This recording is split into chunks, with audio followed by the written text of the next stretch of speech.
lumayan banyak ternyata yang datang di kelas Geo. Hari ini aku mau collab sama Kak Jia. Kita akan bahas UTUL UGM tahun 2008. Nanti bagi jadi dua pembahasannya antara aku dan Jia. Nanti aku yang akan share screen. Silahkan Kak Jia mungkin mau memperkenalkan diri terlebih dahulu. Ya, halo semuanya, apa kabar? Nama aku ya, geografi ya. Jadi sudah mau perkenalan apa?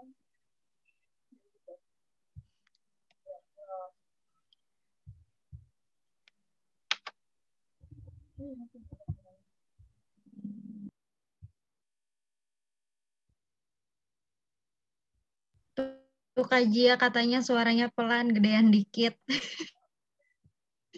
Halo, suaraku udah gede belum? Gimana? Kalau suaranya masih mendem kah? Belum kak, belum keras.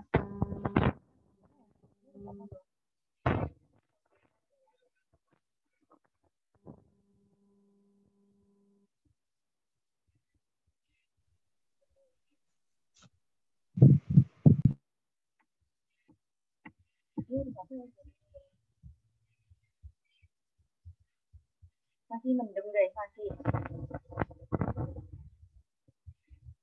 Terus gimana dong?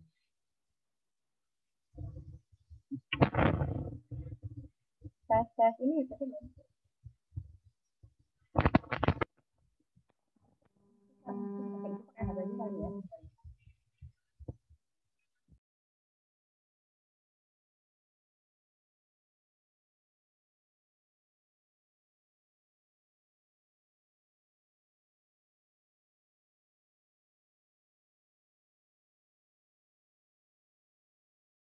Nah, Kak Jianya lagi ada masalah sama mikrofonnya. Aku pengen tahu nih teman-teman kira-kira pada mau masuk ke UGM tuh jurusan apa sih?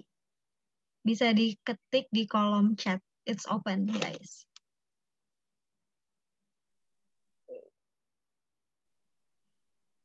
Anyways, nanti setelah mengajar, kalau kalian merasa aku ngajarnya kecepatan, teman-teman bisa interrupt kapanpun. Bismillah, DPP, amin. Ilmu politik dan pemerintahan, wow. HI, wow. Psikologi, Di sini ada yang mau masuk ilmu komunikasi gak sih? Ada yang mau masuk ilmu komunikasi gak?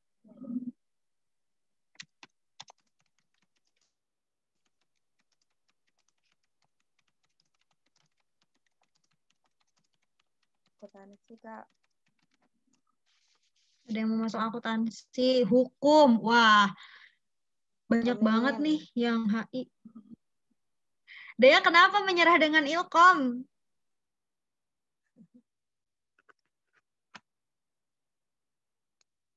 Ya, aku mau jelasin dulu kalau aku ini sama seperti teman-teman mungkin sebagian besar adalah angkatan 2021.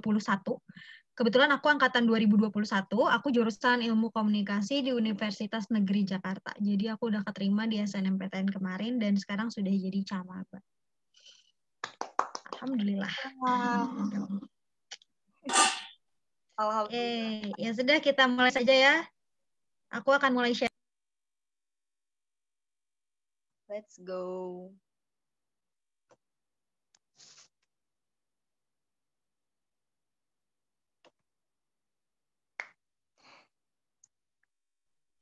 Nah, ini dia nih udah kelihatan belum, guys? Belum, masih loading.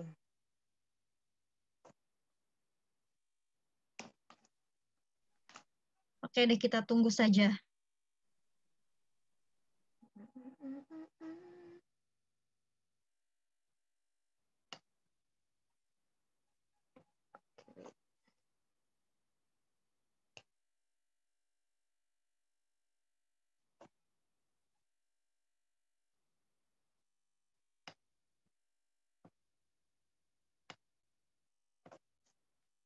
Udah muncul.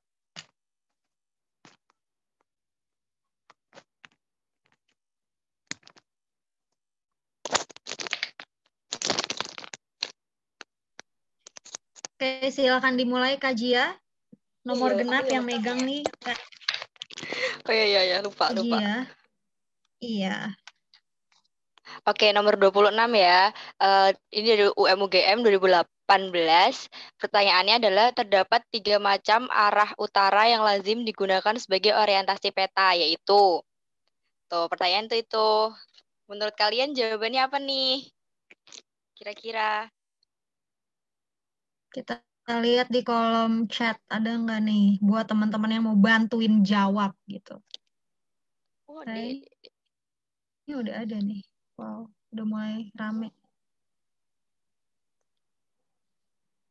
Kita lihat. D, buset, ada jawabannya D, Kak. Oke, D.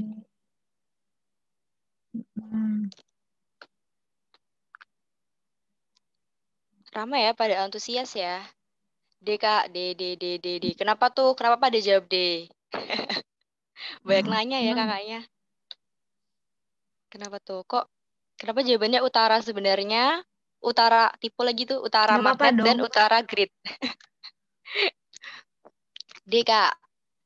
Oke, D ya. Jadi aku jelasin. Jadi emang pada lazimnya, pada biasanya tuh, kalau misalnya orientasi peta itu yang dipakai itu ada 3 macam utara gitu. Bukan 3 macam sih, kayak biasanya paling umum tuh itu yang dipakai itu ada 3. Yang pertama tuh utara sebenarnya atau true north. Habis itu yang kedua ada utara magnetik, sama yang ketiga ada utara peta atau grid gitu. Jadi di sini kenapa bisa ada 3? Karena emang kan bentuk bumi itu kan bulat ya, dan emang apa sih ada dia itu dibedain gitu loh.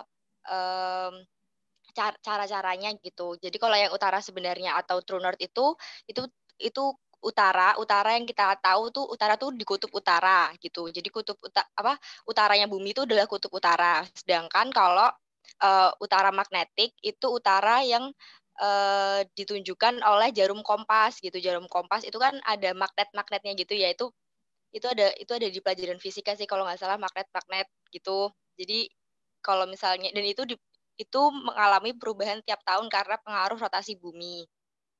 Habis itu ada utara peta atau grid, itu garis-garis yang dibentuk dari hasil proyeksi garis bujur dan lintang bumi pada peta. Jadi kalau utara peta atau grid itu cuman ada di peta. Jadi itu hasil proyeksi dari yang bumi bentuknya bulat, itu diproyeksi ke apa namanya, ke 2 dimensi, ke peta, itu jadinya nanti utara grid gitu.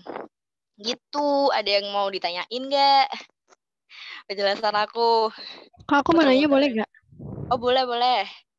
Ini juga berlaku kayak arah lain nggak sih, Kak? Apa cuma utara doang? Ini berlaku ke utara tuh kayak apa ya? Kayak patokannya gitu loh sebenarnya. Ini nggak sebenarnya ini cukup jarang ya ditanyain gitu, apalagi materi peta tuh cukup jarang ditanyain sebenarnya. Kalau misalnya untuk arah lain kelihatan untuk arah lain nggak berlaku, nggak pernah ditanyain sih setahu aku gitu. Jadi ya gitu ya. Apakah menjawab? Ya, Iya, Kak. Pak Makasih Aloy. ya, Kak. Iya, sama-sama. Kak mau tanya dong. Iya, boleh. Kan aku pernah dengar pembahasan soal ini kan. Nah, Iya. waktu itu kalau nggak salah itu jawabannya tuh ada 2, D sama E. D Nah, sama E. kenapa kok gitu? Karena kalau di penjelasannya aku ingat utara sumbu putar atau utara apa tadi berarti? Utara sebenarnya itu nama lainnya utara geodetis. Terus kalau utara di garis peta itu utara astronomis. Kalau utara magnetis ya itu sama utara magnetis. Itu gimana, Kak? Kalau ini aku maaf ya, tapi aku juga baru dengar kalau misalnya yang geodesis itu utara sebenarnya. Jadi mungkin kalau misalnya itu emang iya, mungkin nanti kita bisa cek bareng-bareng kali ya, bisa didiskusiin di Discord kalau misalnya utara yang geodesis itu apa namanya, utara sebenarnya, tapi aku juga baru dengar. Jadi aku nggak bisa bilang iya atau enggak. Soalnya aku juga belum cari tahu kalau yang geodesis itu, geodesi itu ya tadi ya. Itu jadi tapi kalau yang utara peta atau grid itu benar, itu karena garis astronomi gitu-gitu, itu benar. Gitu. Menjawab nggak Hello Dinda? Iya ya. Berarti ada kemungkinan jawaban E juga benar ya? Iya, kalau misalnya tadi yang geode tadi itu benar ya bisa. Ha. Oke, makasih. Iya, sama-sama. Ada yang mau tanya lagi nggak? Udah. Ini Tia kemana ya? Masih di sini nggak? Masih, sorry, bentar. Biasa, rumah merah banyak masalah. Sebentar ya. Ya, ya. Sekarang udah giliran aku ya, nomor 27 ya. Iya. Oke, sebentar. Sabar, guys. PPT-nya hilang kan PPT-nya? Iya, makanya bentar nih. Aku Iya. Aduh. Mana?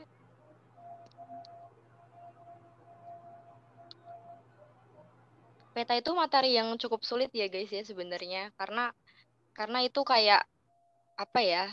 Itu alat gitu, suatu alat emang rada susah sih peta ada banyak unsur-unsurnya juga gitu. Ini juga baru pertama kali aku nemu soal yang kayak gini di Utul. Gimana guys, kalian udah terus cara yang paling gampang inget peta gimana, Kak? cara paling apa? Paling gampang inget peta kan Untuk katanya sulit. Untuk yang hal uh, kayak gini gimana? untuk yang hal kayak gini untuk peta. Ya banyak latihan soal sih. Jawabannya banyak latihan soal. Mau gimana? Banyak latihan soal. Soalnya apa ya kalau peta ya harus banyak latihan soal guys ya. Dimohon untuk sabar. Ya Kak di Google iya Kak di Google utara sejati juga disebut geodesi utara. Kayaknya kalau lazim. Tapi kalau misalnya di Google utara sejati juga disebut geodesi utara berarti itu bisa juga jadi sebuah jawaban ya. Karena kan intinya utara sebenarnya, utara magnetik sama utara peta. Kalau misalnya nama lain gitu berarti menurut aku juga bisa sih, bisa untuk itu, untuk yang lazim tadi. Ya, Sahda makasih ya. Oke, kita lanjutin aja kali ya ke nomor 27 karena aku Ya, juga udah lebih baik internetnya. ya Oke, oke, jadi nomor lanjut. 27. Pertanyaannya adalah makna kebudayaan dalam bidang geografi manusia. Antara lain adalah keseluruhan konsep dari apa nih, teman-teman? Di sini ada yang mau bantuin aku buat jawab pertanyaan nomor 27.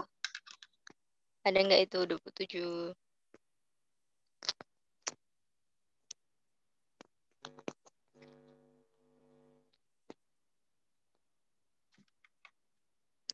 Tuh ada yang D, ada yang E tuh, Ti. Ada yang D, ada yang E. Pada beda-beda ya berarti. Iya ya. Pertanyaannya, jawabannya pada beda-beda buat teman-teman. Oke, lebih ke E katanya. E. Oke, Oh, fine. Aku E, Kak. Oke. Ternyata jawabannya pada beda-beda. Ada yang D, ada yang E. Dea, jangan dicoret-coret layarnya. Oke, teman-teman, sebenarnya jawaban yang benar dari pertanyaan nomor 27 ini adalah yang D. Geografi manusia menjadi kata kunci dari pertanyaan ini sendiri. Di mana geografi manusia itu hanya memiliki 3 makna kebudayaan. Yang pertama adalah cara hidup, kepercayaan, dan nilai atau norma yang berlaku. Seperti itu. Jadi ibarat kata kalau adat istiadat itu di bagian covernya, sedangkan nilai atau norma kita biasa bilang itu ada di bagian yang dalamnya. Jadi dia lebih dalam. Sedangkan makna kebudayaan secara umum adalah hal yang berkaitan dengan budi dan akal manusia. Tapi kalau di geografi manusia, jawaban yang paling tepat untuk pertanyaan nomor 27 ini adalah yang D. Cara hidup, kepercayaan, dan nilai yang berlaku. Seperti itu. Sampai sini ada yang mau ditanyakan? Coba Kak Jia, tolong bantuin kalau ada teman-teman yang nanya. ayo ada yang mau tanyain nggak? Geografi manusia nih. Geografi manusia juga sering muncul ya kayak pengaplikasian gitu. Tapi kalau yang nomor 27 ini lebih ke materi. Jadi kalian emang benar Materinya teman-teman iya harus benar. ingat. Gitu. Seluruh konsep. Oke. Berarti udah nih nggak ada yang nanya. Nggak ada yang nanya nih. Nomor Lanjut 27 aja. kalau nggak ada yang nanya, baik. Silakan kajian nomor 28. Oke, nomor 28. Nomor 28. Nomor 28 ya, fenomena arus cepat yang menuruni lereng benua atau continental shelf dengan membawa sedimen yang diendapkan pada tekuk lereng benua dan menyebar pada dasar benua atau continental rise. Disebut, ayo ada yang mau bantu aku nggak ini? Apa ya jawabannya kira-kira? Bisa bisa chat aja. Bisa chat ya. A. Bener-bener pada ngerjain nih kelihatan. Bener tuh kata Kak Rai, kalau misalnya emang pengen ada yang mau ditanyain, tanyain aja. Kalau misalnya aku atau Kak Jia bicaranya terlalu cepat mungkin, jadi kalian nggak bisa saring, ngomong aja ya. Iya, iya, tapi tadi aku isi A tapi Nggak nggak tahu tahu sih bener ya. atau salah. Tadi Jangan aku takut isi salah, A. tenang aja. Iya benar masih belajar kok, belum ujiannya. Apakah A? Ini langsung aja ya di spill kali ya. Ini jawabannya apa gitu ya. Iya, di spill boleh. Kan nanti jelasin satu-satu optionnya boleh nggak? Iya nanti boleh. Ya boleh. Oke, jadi ini jawabannya menurut aku juga turbidity current ya. Jadi di sini tuh kata kuncinya tuh di arus cepat menuruni lereng benua. Jadi sebenarnya arus itu kan ada di laut. Nah, terus si arus itu kan ada di laut nih. Tapi karena ada fenomena ini, itu tuh disebutnya adalah turbidity current. Jadi turbidity current ini tuh disebabkan oleh gempa bumi atau runtuhan lereng dan fenomena geologis lainnya yang membawa pasir dan lumpur. Hal ini menimbulkan, jadi si runtuhan-runtuhan tadi yang turun menuruni lereng itu tuh menimbulkan pergerakan sedimen seperti longsoran gitu loh. Jadi nanti dia akan meningkatkan kecepatan aliran air di bawah laut. Jadi nanti dia gimana ya bilangnya, kayak ini tuh kayak ada runtuhan di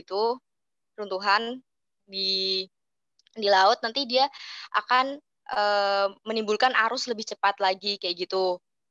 Jadi arus cepatnya ini yang ditanyain kan, arus cepatnya itu dinamakan turbidity current gitu. Gitu guys. Oke, jadi sampai turbidity current udah pada ngerti belum maksudnya? Sampai sini dulu Teman-teman kalau masih misalnya emang belum ngerti, langsung tanya aja, gercep gitu. langsung potong aja nggak apa-apa kok. Turbidity current udah paham belum? Turbidity current-nya. Paham Kak? Oke, kita langsung ke ini ya, yang pilihan B, yang longshore current. Aku nggak tahu bahasa Inggrisnya gimana, tapi longshore current ini adalah arus laut yang arahnya sejajar dengan garis pantai. Arus ini dapat membentuk garis pantai menjadi berkelok-kelok. Arus ini punya kecepatan rendah. Ini tuh sebenarnya kalau dari yang aku pahami, si longshore current ini tuh lebih ke apa ya, ini arus laut biasa, arus laut yang dibawa sama gelombang gitu loh, arus laut yang berbarengan sama gelombang laut. Jadi itu yang biasa gitu, yang menabrak pantai kayak gitu. Jadi itu yang biasa. Kalau yang longshore current yang kita tahu, dia akhirnya membentuk garis-garis pantai yang berkelok-kelok kayak gitu. Itu yang biasa ya kalau longshore current. Nah, terus kalau yang longshore drift itu mirip kan, drift juga arus ya. Itu berarti atas sama bawah tuh sama, ya kan? B sama C itu sama. Terus kalau yang continental current ini aku cari nggak ada guys. Aku cari di Google nggak ada. Jadi ada yang tahu nggak? Kalau dari kalian continental current ada yang tahu nggak apa gitu kira-kira? Ada yang udah search atau ada yang mungkin les? Ada yang tahu continental current mungkin di sini? Ada yang bisa bantu aku? Tuh, ada yang tahu kontinental, dari kata kontinental dulu deh. Menurut Emang kalian nggak? kontinental tuh apa? Tuh emang nggak ada penjelasannya. Nggak nemu Kak. Iya, sama aku juga kurang Emang nggak menemukannya. ada Kak, nggak nemu. Oke, ya udah. Udah nggak sih? Ya. Terus kalau yang rapid Kontinental benua. current itu Rapid current itu aku juga nyari nggak ada. Yang ada itu adalah rip current.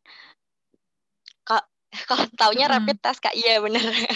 Rapid test kalau dari yang aku tahu, yang dari aku cari, rapid current tuh nggak ada. Adanya tuh rip current. Rip current itu adalah arus yang arah gerakannya tegak lurus dengan garis pantai.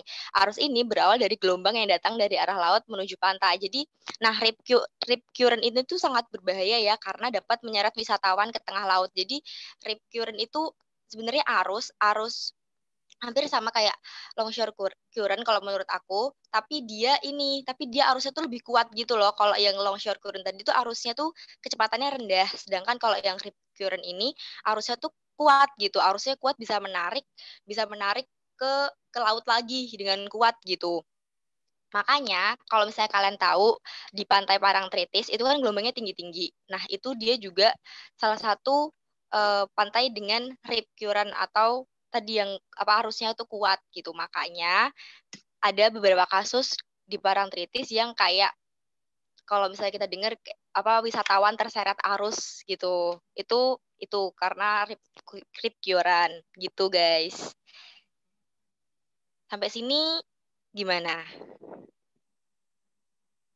Ada yang mau ditanyain dari teman-teman? Kak, maaf, nomor 26 sama 27 jadi apa ya? Nomor 26 D, ya, 27 juga D.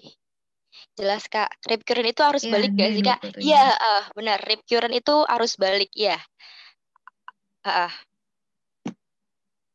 Tadi yang longshore drift gimana, Kak? Boleh dijelasin lagi? Tadi yang longshore drift itu mirip sama longshore current ya, karena sama kok itu sama. Kalau ya. Anis gimana longshore? Berarti abis longshore current itu bentar, kalau jadi longshore current itu dia arus tapi emang jadi dia arusnya tuh arus menabrak ke pantai tapi dia emang kecepatannya rendah. Nah, sedangkan kalau rip current itu arus yang dia juga datang ke arah pantai dengan kekuatan yang kuat, dan dia juga ada arus baliknya gitu loh yang kuat juga gitu. Siapa tadi yang nanya? Bentar. Oke, Kak, makasih. Oke. Bentar ya, guys. Chatnya tenggelam. Oke, aku jawab pertanyaan dari Pratiwi dulu deh sambil nungguin Kakak Jia. Kak, materi kayak boleh, gini boleh. harus hafal semua istilah kah? Nyarinya di bab apa? Kalau misalnya hafal semua istilah, sebenarnya kalian pasti nanti akan hafal seiring berjalannya waktu dengan cara sering membaca. Nah, kalau ini nyarinya di bab apa, ini tuh biasanya ada di kenampakan bumi. Jadi di bab bumi, nah ini tuh ada. Karena bumi itu ada kenampakan dataran dan kenampakan perairan. Nah, ini ada di kenampakan perairannya itu. Seperti itu. Silakan Kak Jia, tadi ada pertanyaan apa? Tadi ada pertanyaan dari Lara Santis ya, tadi dia belum paham turbidity. Jadi kalau turbidity itu aku ulangi lagi, dia itu adalah arus yang diakibatkan karena adanya lereng benua ya, dengan yang membawa sedimen itu dia turun ke dasar benua gitu. Turun ke dasar. Jadi arus yang dihasilkan karena tadi adanya runtuhan atau sedimen yang turun gitu. Jadi itu yang turun ke benua dan akhirnya menghasilkan arus yang lebih kuat gitu. Ini Tika boleh itu nggak? Boleh di-googlein nggak? Dicariin gambarnya. Yang mana nih? Yang turbidity current. Bentar.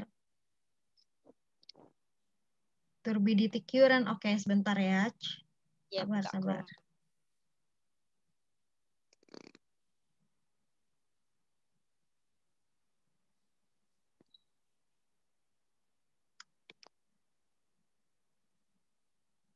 Gitu ya. Tadi siapa turbidity? Emang turbidity sebenarnya ini dari soalnya itu udah itu pengertian turbidity current gitu. Cuman emang kata-kata yang rada sulit ya untuk dipahami dari soalnya.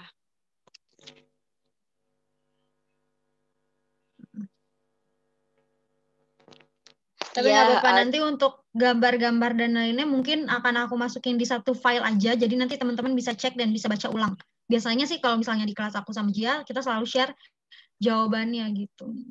iya. Nanti kita masukin Dan juga gambarnya tuh di pembahasan yang super lengkap gitu. Jadi sebenarnya ini untuk pemahaman teman-teman aja, iya secara gitu ya. gamblang gitu lah istilahnya. Oke, Oke, aku lanjut ke nomor 29. ya boleh. Faktor utama pendukung industrialisasi di negara Jepang, Korea, dan Jerman adalah, teman-teman bisa lihat soalnya, di sini ada kata kunci yang namanya industrialisasi, dan juga faktor utama pendukung. Lalu negaranya teman-teman bisa lihat, Jepang, Korea, dan Jerman.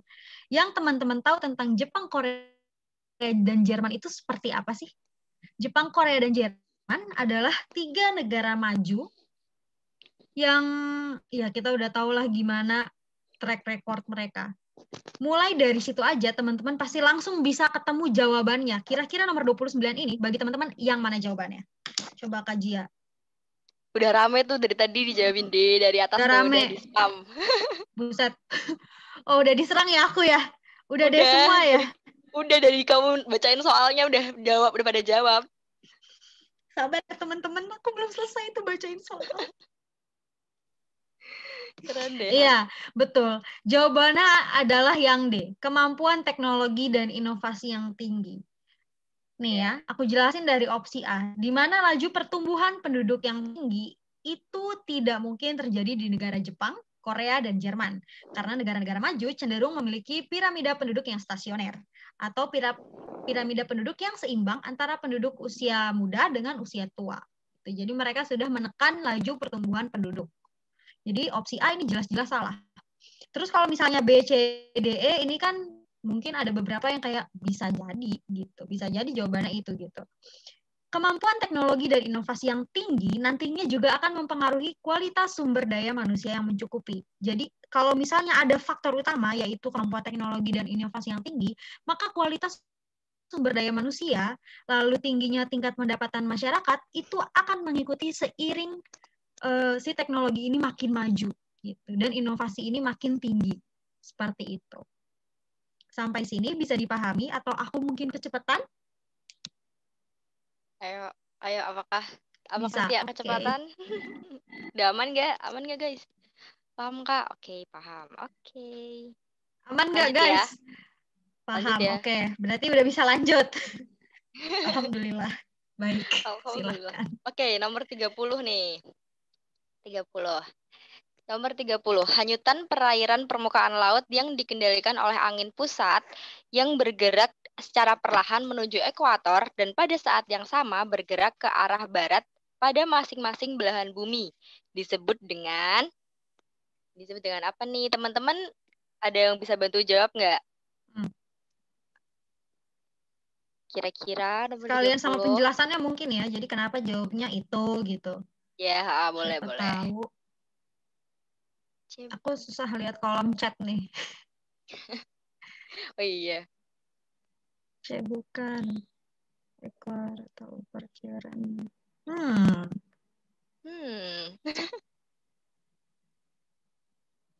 Aku A, Kak. Menarik. Nggak tahu, Kak. C bukan. Kenapa tuh? Kenapa Nggak tahu, Kak. jawabannya Jujur C? ya yang jawab nggak tahu. Nggak apa-apa.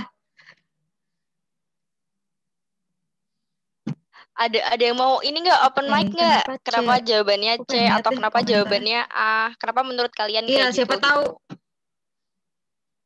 Yuk, siapa tahu kalian ini loh ternyata passionate untuk mengajar bersinar. Boleh banget. Ada yang mau open mic nggak? Belum open. Siapa tahu kan. Ayo nih biar rame guys tuh, biar rame tuh. Ini ada yang mau jelasin lewat mikrofon mungkin? Oke, ada nih. Aku A juga. Nggak tahu, Kak. Ayo Lanjut nih aja biar apa ya rame udah? guys, tuh kata Babang Rai, anjay. Ya udah kita lanjutin aja, silakan Kak Jia mungkin mau Oke, jadi menjelaskan yang ini. kalau nomor 30 ini dari yang aku tahu, dari yang tadi aku research ya, sebenarnya kalau hanyutan perairan permukaan laut yang dikendalikan oleh angin pusat yang bergerak secara perlahan menuju ekuator pada saat yang sama bergerak ke arah barat dan masing-masing kedua belahan bumi disebut dengan.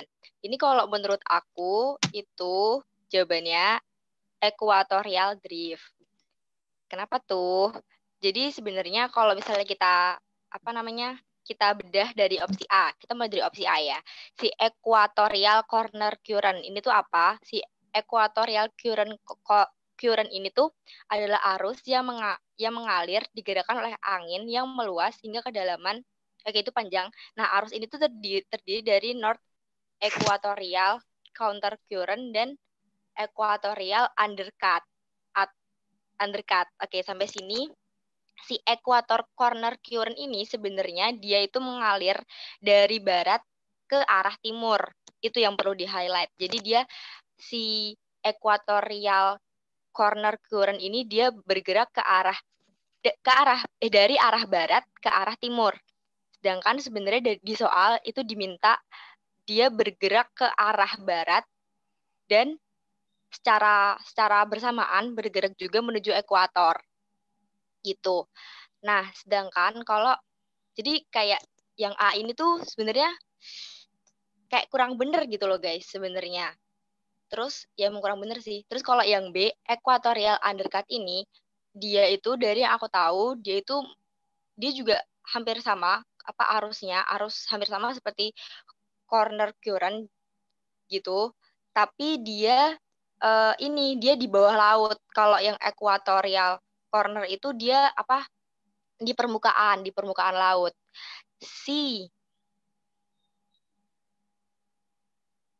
Bukannya yang ini ada dari CC. Bukannya yang dari barat ke timur itu North Equatorial Counter Current ya, Kak?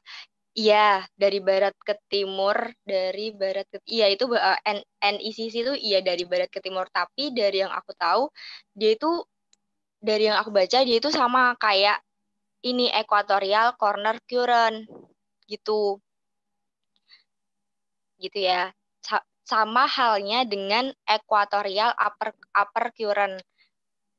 Yang tadi aku bilang, equatorial corner current itu dia bergerak itu di permukaan gitu. Nah, jadi kan equatorial corner current, under current sama upper current itu bergerak dari barat ke timur. Gitu. Sedangkan di soal diminta bergerak ke arah barat dan secara bersamaan ke arah ekuator. Gitu, guys. Gimana? Susah ya? Jujur Untukannya bingung boleh banget, Kak. dicoret-coret mungkin Kak pakai not. Bingung ya yang ini. Boleh Kak Iya, ini pakai not gitu. Nih di annotate ya Allah salah. apa sih? Apa dicoret-coret Gambarin. itunya soalnya? Iya dicoret-coret aja nggak apa-apa. Kayak Pratiwi itu dia udah nyoret duluan. Ya Kak, tulis poin-poin penting di soalnya Kak. Tulis Ti, bisa nggak Ti? Alright. Dari kamu bisa nggak itu? Nggak tahu, nggak bisa. Gimana sih caranya? Oke. Nih aku gambar ya sebentar. Tadi nomor 26 jawabannya D. Oh iya, ya boleh. Tuh, Gitu. nomor 27 D. Di 28 apa? 28 turbidity ya? A. A. Terus habis itu ini taruh bentar kan salah tuh. 29 itu D. Seperti yang tadi D. kalian sudah ngegas padahal aku belum. Belum ngomong, udah digas. Sedih. Gak apa-apa sih. Bagus. Oke, D udah tuh Bagus, ada yang keren. nyoret. 30. Gimana 30? nih 30? D. Gimana Tadi nih gimana? kalian? Kalian masih kurang puas nggak? 30 apa gitu? Ngeng.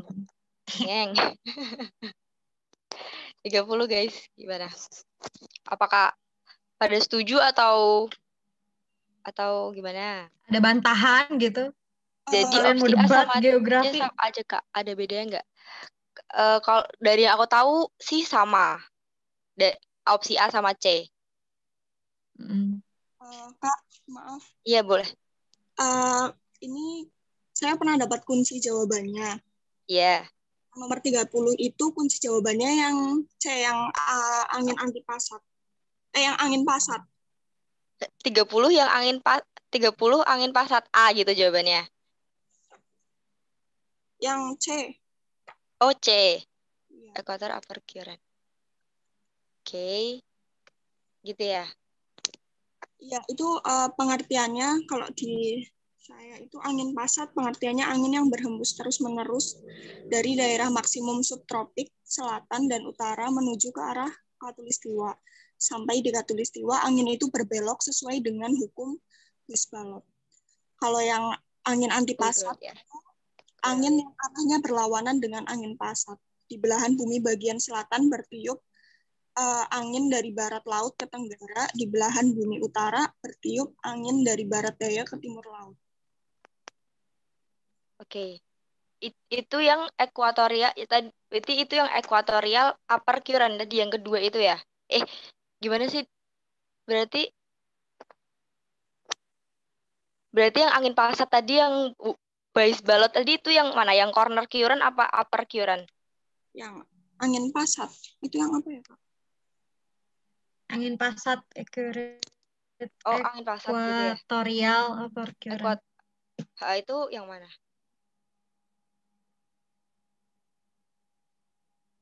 Nalo.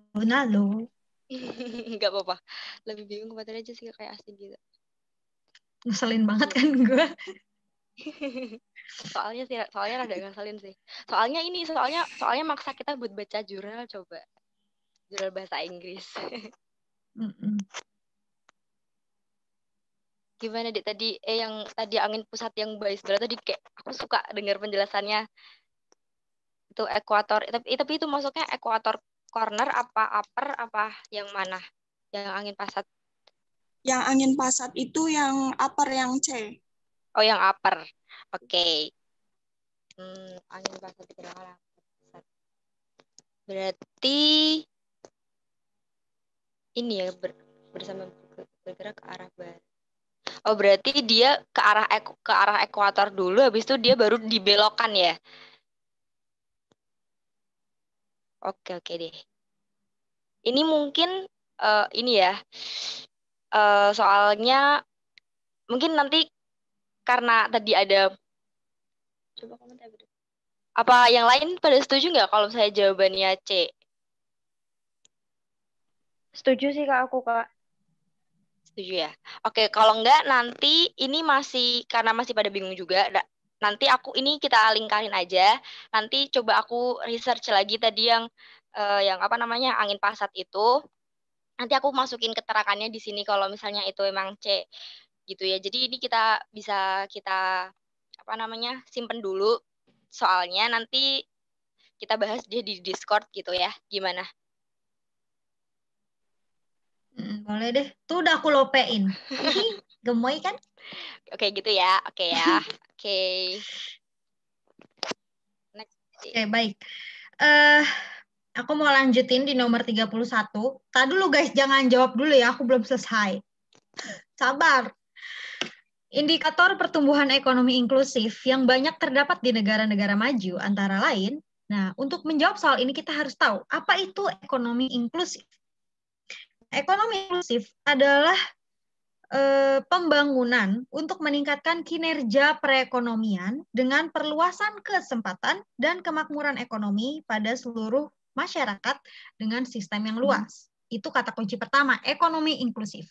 Kata kunci yang kedua adalah terdapat di negara-negara maju. Nah, menurut kalian, nih baru aku tanya, jawaban nomor 31 itu apa dan yang mana? Ayo, coba. Sekarang baru boleh jawab nih. Kenapa aku kayak marah-marah mulu? Coba Kakak Jia tolong liatin karena aku lama banget. Ini beda-beda nih. Ada yang jawab A, ada yang jawab B, ada yang jawab C. Terus pada pakai tanda tanya semua gitu. Tanda tanya gitu.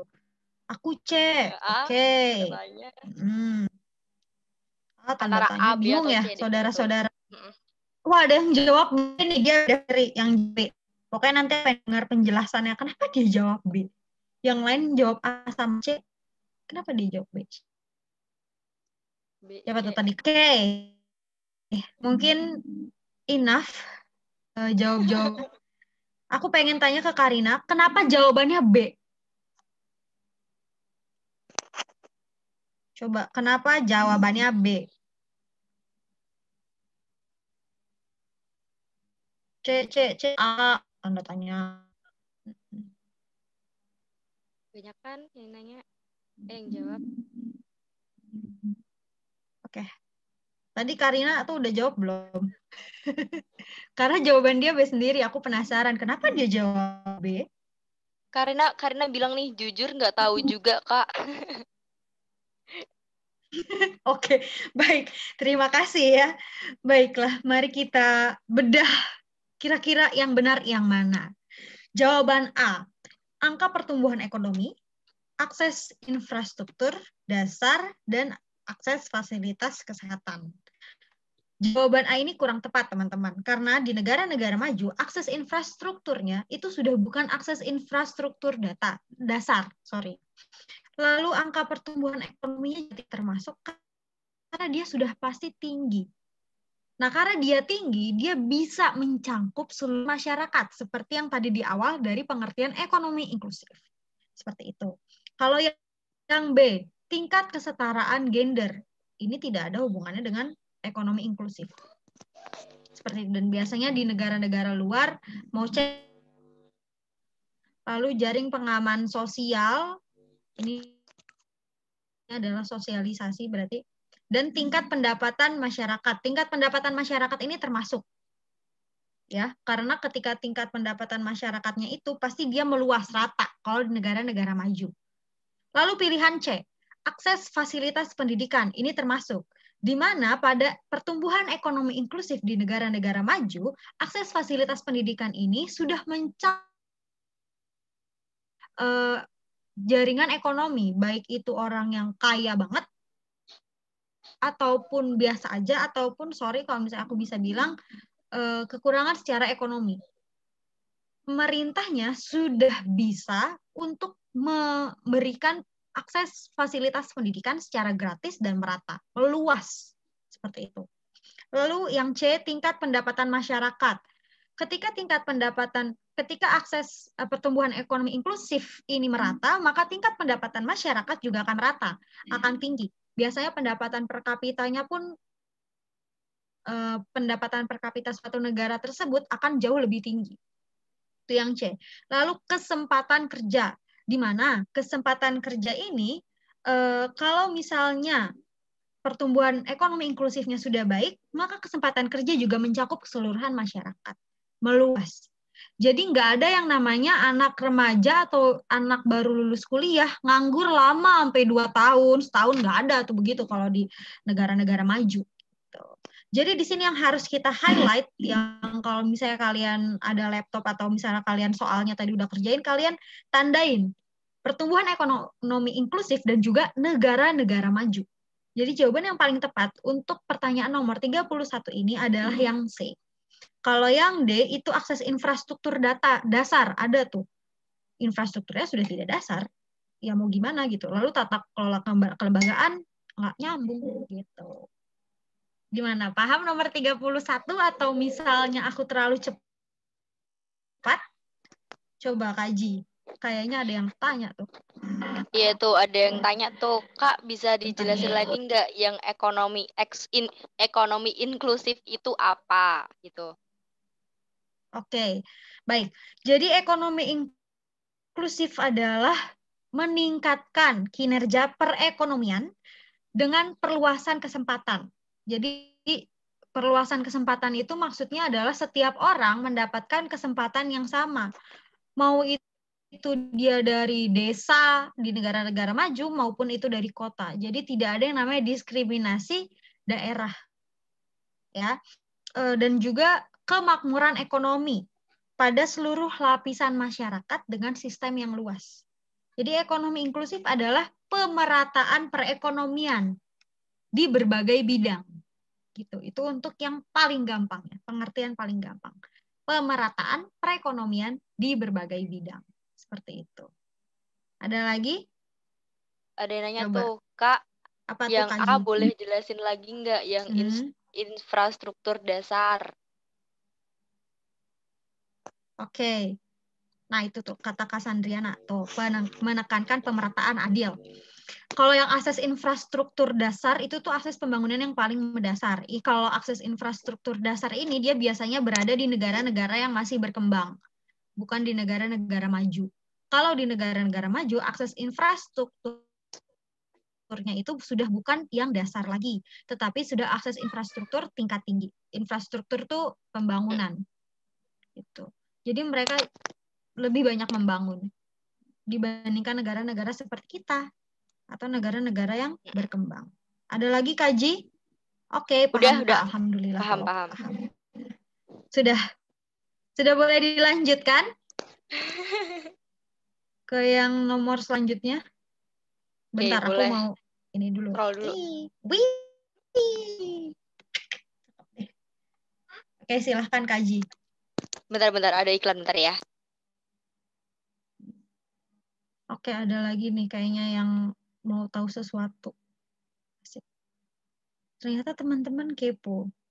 Lanjut Kak, Rana. Santai, sabar. Oke, maaf ya tadi ada iklan sebentar. Oke, kita masuk ke nomor 32. Oke, 32. Pola aliran sungai yang merupakan ciri bentang lahan asal proses struktural lipatan adalah tuh. Pertanyaannya itu, kalian ada yang mau bantu jawab? Trellis.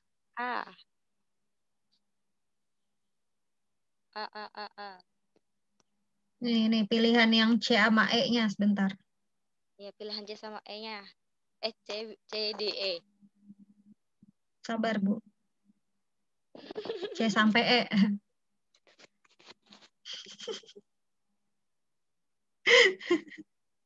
Udah A sama A. Tuh, Ji, udah ada yang jawab. Kira-kira kebanyakan jawabannya apaan tuh?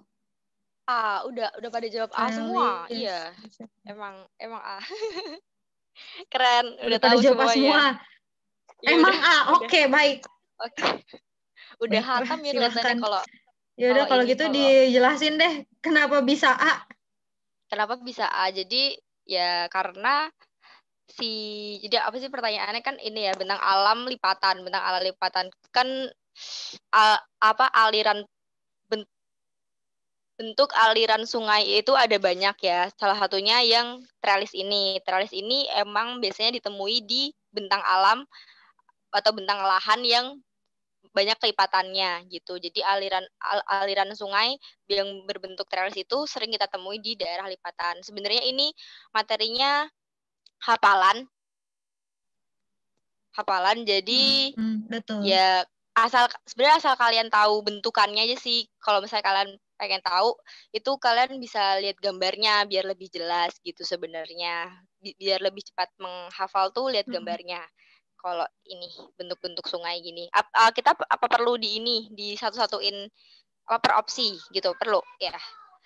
Kalau yang B, yang rektangular itu biasanya kita temukan di bentang lahan yang banyak patahan gitu. Terus kalau yang apa sih, yang C apa sih, Ti? Di scroll dong. Nih, yang C itu dendrit.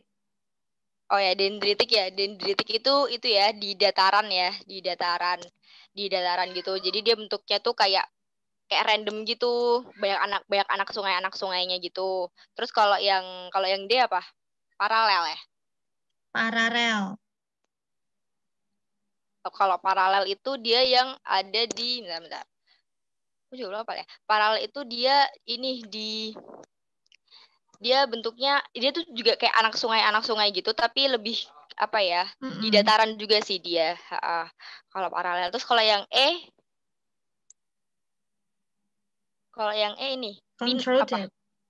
Controlled itu kalau aku nggak tahu itu apa, nggak ada. Controlled itu apa? Kamu tahu nggak, Ti? Aku juga kurang paham sih sama yang controlled ini. Nggak ada ya kelihatannya ya. Oh ya, anyways, kalau teman-teman Apa tuh, ada yang mau ngomong? Ada tadi Kak kenapa tuh? Aku Kak. Mau Iya boleh. nambahin kalau ternyata Hmm. contorted itu juga di lipatan. Ini di Google Iya. ya aku nyarinya. Di lipatan cuma dia itu nggak beraturan lipatannya, berarti termasuk nggak sih Kak? Kalau contracted lipatannya nggak beraturan. Mm-mm. Iya, tapi kalau nggak beraturan, ya semuanya anak sungai nggak beraturan sih sebenarnya. Cuman kalau trellis itu dia lebih kayak kotak-kotak gitu kan, karena dia ada lipatan-lipatannya gitu. Gitu nggak sih, Ti? Iya, kalau yang contracted dari yang tadi aku pahami, kalau dia nggak beraturan itu berarti lipatannya sudah melipat kali-kali. Oke, gitu, contracted ya.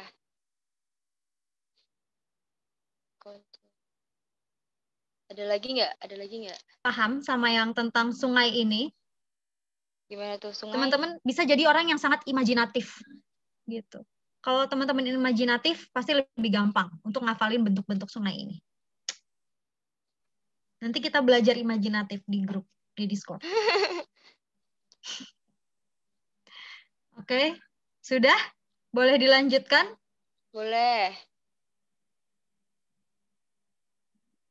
Boleh, baiklah. Ingat ya teman-teman, bedanya C sama D apa tadi? Dendritik dan paralel tuh Kak Jia ada yang nanya. Oke, kalau Ini. kalau sungai dendritik itu di dataran yang datar gitu. Emang dia random, tapi kalau paralel itu dia lebih anak sungai tapi dia lebih diagonal gitu loh, lebih kayak nggak cabang-cabang sungai anak sungai itu nggak kayak dendritik gitu. Jadi lebih Nih, kalau paralel, jadi lebih dendritik kayak tegak gini lurus. nih. Kayak gimana tuh? Gini nih kalau dendritik. Set, gini kan? Ya kan Terus di sini ada banyak lebih anak suka-suka dia. sungainya. Lebih suka-suka Ya. dia. Nah, kalau paralel itu Gitu. begini. Set, gitu. Ya, Nah, gini bedanya dendritik paralel. Seperti itu ya. Ini digambar Iya. karena mau aku hapus nih. Soalnya nanti kalau pindah halaman, jeng-jeng, bergambar di. Oke, baik. Oke. Kita lanjutkan saja. Karena sudah mau jam 5 ternyata. Dataran aluvial sangat potensial untuk kawasan pengembangan pertanian dan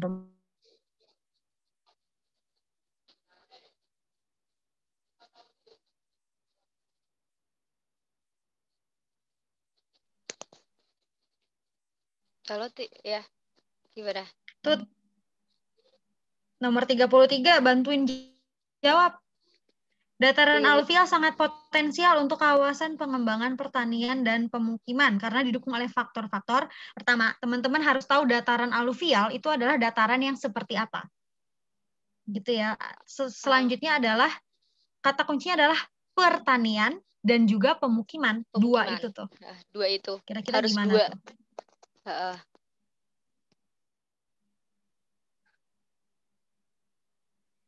Nih, gimana sih cara? Ketersediaan air dan tanahnya subur. Oke. Kayaknya banyakan jawab E ya, Ji.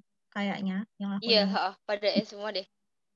Ada yang jawabannya beda, mungkin bukan E.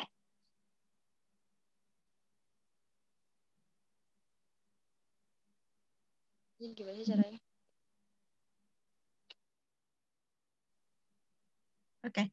Kayaknya pada E semua, jadi bakal aku jawab. Ya, betul. Jawabannya adalah yang E.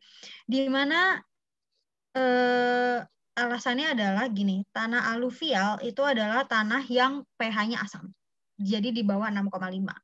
Lalu teksturnya liat tuh kayak rada lembek, rada keras, rada berpasir. Nah, gitu deh pokoknya. Teksturnya kayak berlimpah. Gitu. Jadi kenapa dia cocok untuk pengembangan pertanian dan pemukiman? Karena ketersediaan air dan tanahnya subur, seperti ciri-ciri dataran aluvial. Sedangkan topografi datar tidak termasuk ke dalam ciri-ciri dataran aluvial, lalu daya topang tanahnya rendah, dan akuifer yang potensial. Jawabannya daya topangnya dia nggak rendah. Gitu. Oh ya, anyways,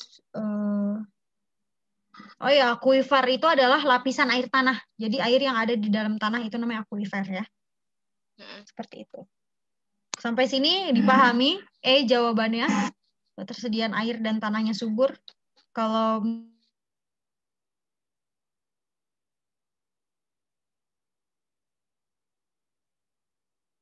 di sini udah pada paham belum? Kalau misalnya belum, ya betul. Soalnya aluvial dekat sungai, jadi ketersediaan airnya banyak. Iya. Daya topangnya rendah ya Kak. Daya topangnya nggak rendah. Tanah dataran aluvial itu daya topangnya itu tinggi. Karena dia lihat. Kalau topografinya apa, Kak? Kalau topografi apa nih? Topografi itu tuh kayak gini nih. Ketinggian tempat. Jadi ada daerah yang topografinya itu kayak pegunungan. Jadi gak stabil, tinggi rendah kayak gitu-gitu. Ada juga topografi yang datar. Gitu bentukannya. Mana sih si not-not ini? Nah ini dia nih. Aku gambar deh. Nih topografi datar itu bentukannya gini nih. Dia cocok memang untuk pemukiman. Pemukiman. Tapi dia Nggak bukan untuk bagian dari topografi. ciri-ciri tanah aluvial. Oh, kalau tanah aluvial Gimana? topografinya apa? Bisa datar, bisa di mana-mana kalau tanah aluvial tuh. It can be everywhere, di tempat manapun. Jadi nggak harus datar. Dia tuh nggak harus datar tempatnya. Ada lagi yang mau ditanyain tentang ini?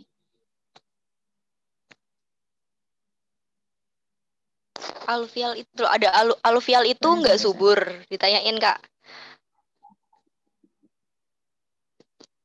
Aluvial itu subur nggak Kak? Aluvial itu subur nih. Oke deh, jadi aku tulis ya ciri-ciri tanah aluvial, bahwa ciri-ciri tanah aluvial itu adalah pH-nya asam, sekitar kurang dari 6,5. Di sini nggak ada simbol kurang dari, jadi aku tulis kurang dari 6,5. Gitu. Lalu setelah itu teksturnya lihat. Atau semi berpasir. Selanjutnya dia itu subur dan ketersediaan airnya banyak banget. Gitu. Sen. Biar teman-teman bisa. Tuh. Sabar Cece, harus sabar. Oke Kak, berarti C ini. Subur, kan dekat sungai gitu. Iya. Daya topang tinggi dan tanahnya subur. Iya, betul. Sebenarnya C juga bisa. Tapi balik lagi ke pertanyaannya. Teman-teman itu harus fokus ke pertanyaannya nih. Yang diminta adalah pengembangan pertanian dan pemukiman. Kalau pertanian itu berarti tanahnya harus gimana kira-kira? Harus lembek kan? Seperti itu. Lalu pemukiman yang dibutuhkan oleh pemukiman itu apa? Air dong yang pastinya. Tanahnya subur untuk menunjang kehidupan. Lalu harus air gitu. Jadi kita harus lihat nih dari pertanyaannya. Yang jadi concern di pertanyaan ini adalah untuk kawasan pengembangan pertanian. Mana sih si draw ini kok dia tidak kelihatan? Tuh kan. Bentar guys, sorry. Iya. Nih, pengembangan pertanian dan pemukiman yang ditanyain. Gitu. Kalau pengembangan pertanian, terus tiba-tiba dia daya topangnya tinggi,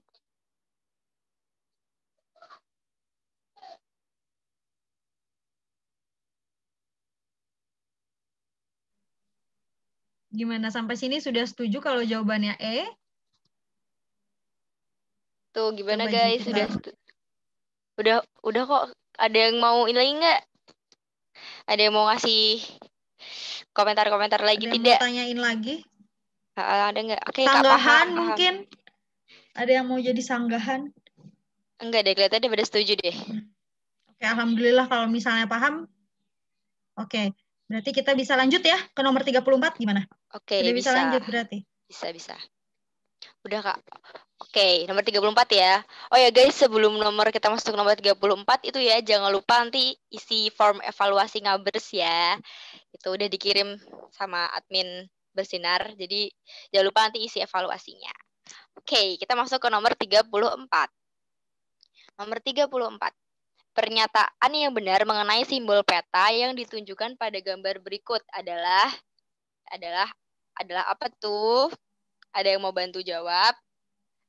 Di situ ada gambar kayak pesawat ya, sama titik kotak gitu. Itu apa? A. Wah, sudah ramai A semua. Tidak ada yang mau menjawab B.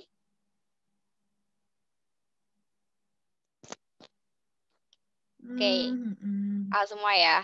Oke, setuju A semua. Oke, aku jelasin dari simbol peta ini. Jadi dari kita harus tahu dulu simbol peta itu ada dua macam. Ada yang simbol peta piktorial sama satunya lagi simbol peta geometrik. Bukan petanya, maksudnya kayak simbolnya di peta tuh ada namanya simbol piktorial sama simbol geometrik. Nah, kalau yang A ini dia simbol piktorial. Jadi piktorial itu dia apa ya? Simbolnya itu terkait gitu, terkait dengan benda atau terkait dengan maskotnya lah, maskotnya itu tuh apa gitu, kayak ini pesawat pasti kita kayak bisa langsung mikir gitu, kita langsung bisa menerjemahkan oh itu pasti bandara gitu. Mungkin nanti ada simbol kapal, oh nanti kita bisa langsung menafsirkan itu tuh di peta tuh itu tuh pelabuhan kayak gitu. Itu simbol piktorial. Sedangkan kalau yang B itu ada titik sama kotak, itu kita bisa sebut dia sebagai simbol geometrik atau simbol bisa berupa titik, bisa berupa garis, bisa berupa kotak segitiga atau bentuk-bentuk yang kita harus diwajibkan dulu nih, kita harus paham dulu apa namanya legendanya tuh apa gitu, keterangannya tuh apa di peta itu gitu. Bisa jadi ini disimbolkan sebagai ibu kota negara atau mungkin dia ibu kota provinsi kayak gitu-gitu, bisa beda-beda. Jadi harus baca legendanya gitu kalau yang simbol geometrik gitu guys. Itu paham ya? Oke. Ada yang mau ditanyain? Coba udah pada paham atau belum? ada yang mau nambahin gitu, siapa tahu ada kalian tahu mungkin apa namanya apa istilah lainnya, mungkin ada yang tahu atau yang lain gitu. Kak, yang B tadi disebut simbol apa tadi? Kalau yang B itu disebut simbol geometrik gitu. Kalau yang gambar titik di peta itu artinya apa, Kak? Kalau gambar titik di peta itu tergantung petanya, tergantung legendanya, Deng. Tergantung legendanya, dia itu menafsirkan titik atau titik itu tuh sebagai apa gitu. Nih kalau gitu yang ya. B ini, yang simbol B ini artinya adalah kota besar. Tuh. Ya pokoknya gitu nulisnya, susah. Ini pokoknya kota besar nih yang B. Ya, intinya begitulah. Ya gitu ya. Oke, kita harus main cepat karena tiba-tiba jam 5. Oh iya ya. Jadi mari kita ngebut. Masih jauh banget ya. Oke, nomor 35. Ya, sebentar lagi lah, bisa lah sedikit lagi. Okay. Nomor 35, penebangan hutan yang tidak terkontrol memicu terjadinya banjir bandang dan erosi dipercepat. Pernyataan satu dulu, betul atau salah? Coba, ada nggak nih yang komen? Betul apa salah nomor betul satu? Betul apa salah itu? tuh? Betul. Pernyataan ngegas satu. Tuh, betul, caps lock. Betul. Sabar, Reski, sabar. Mohon maaf. Kalimat favorit Ipin katanya. Betul. Betul. Ya memang betul. Oke. Pernyataan A ini benar. Nih ya, kita tulis dulu nih. Kita kasih stem. Kalau misalnya benar, kita kasih bentuk lope. Karena C itu cinta, ya. Lalu sebab hutan adalah ekosistem alami yang dapat menjaga tata air di kawasan perbukitan dan pegunungan. Ini betul atau salah? Coba. Nih yang B nih, pernyataan B atau pernyataan 2 benar atau salah, jawab nggak? Aku maksa. Betul, benar. Betul juga. Kenapa Pak Sarah gue bacanya betul juga? Oke, berarti yang kedua ini betul. Tapi, apakah menurut kalian mereka berdua ini berhubungan atau tidak? Coba kita lihat, berhubungan nggak nih? Berhubungan nggak Ji kira-kira Ji? Iya, Berhubungan nggak ya berhubungan, tuh? kata Reski. Ya. Kayak tuh. Punya hubungan Jawabannya apa adalah mereka? betul, berhubungan. Ya, mereka punya hubungan apa? Oh my God. Oke, Jia. Jadi aku akan jelasin dulu buat teman-teman bagaimana kedua pernyataan. Ketika hutan ditebang secara tidak terkontrol, maka hutan tidak lagi dapat menopang atau menjaga tata air di kawasan perbukitan dan pegunungan, sehingga memicu terjadinya banjir bandang dan percepatan erosi. Nanti bisa menyebabkan yang namanya tanah longsor biasanya. Seperti itu. Karena daya topangnya sudah tidak ada lagi. Jadi jawaban nomor 35 yang paling tepat adalah yang A. Oke, Mantap. baik. Sampai sini paham atau ada yang mau menyanggah? Ya, cewek menyanggah bahasa gua. Paham, Kak? Paham. Baik. Berarti Oke, kalau paham boleh lanjut apa enggak? Apa tutup nih? Lanjut, boleh. Sudah, Lanjut. silakan Oke. Kak Jia dilanjutkan. Oke, kita lanjut nomor 36 nih. 36. Ini terkait sama soal sebelumnya nih, ada kaitannya sama soal-soal sebelumnya tadi. Nomor 36, fenomena rip current seperti yang seringkali terjadi di Parangtritis seringkali membawa korban kematian. Sebab rip current merupakan kumpulan arus balik yang bergerak ke bagian dasar pantai yang cekung dengan kecepatan sangat tinggi dan energi yang sangat kuat. Tuh. Tadi ya, rip current sudah aku bahas apa? Kalian, ini menurut kalian benar-benar atau benar-benar tidak berhubungan? Atau benar salah? Atau salah benar?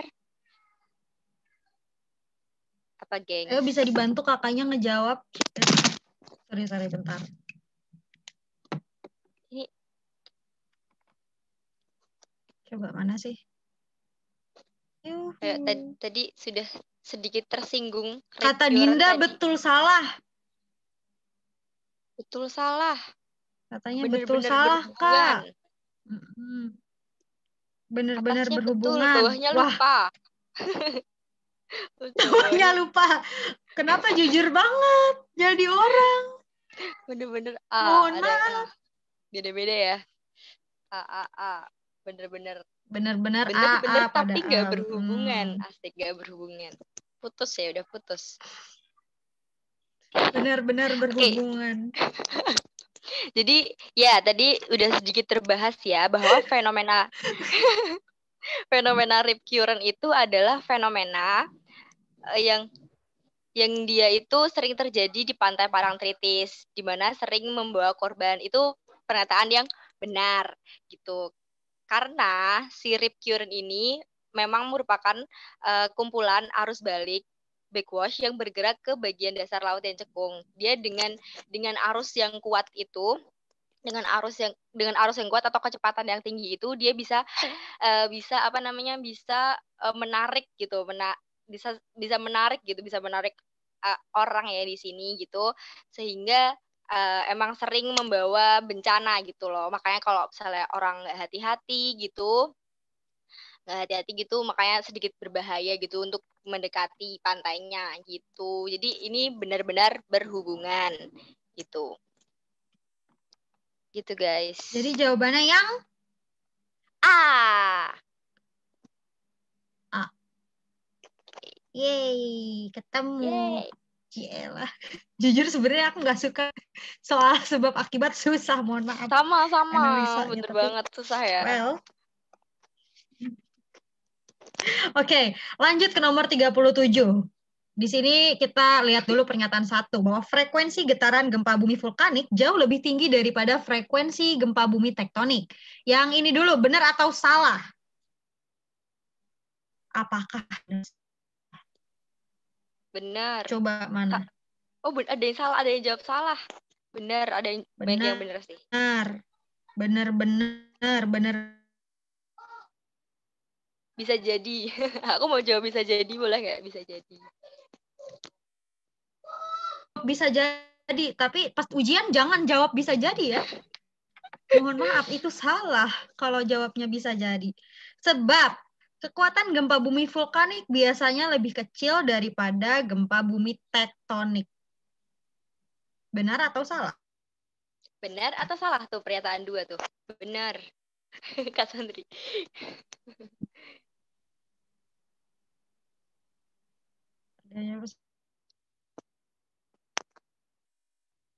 Benar-benar. Sebabnya salah. Sebab itu yang bawah ya. Sebabnya salah. D.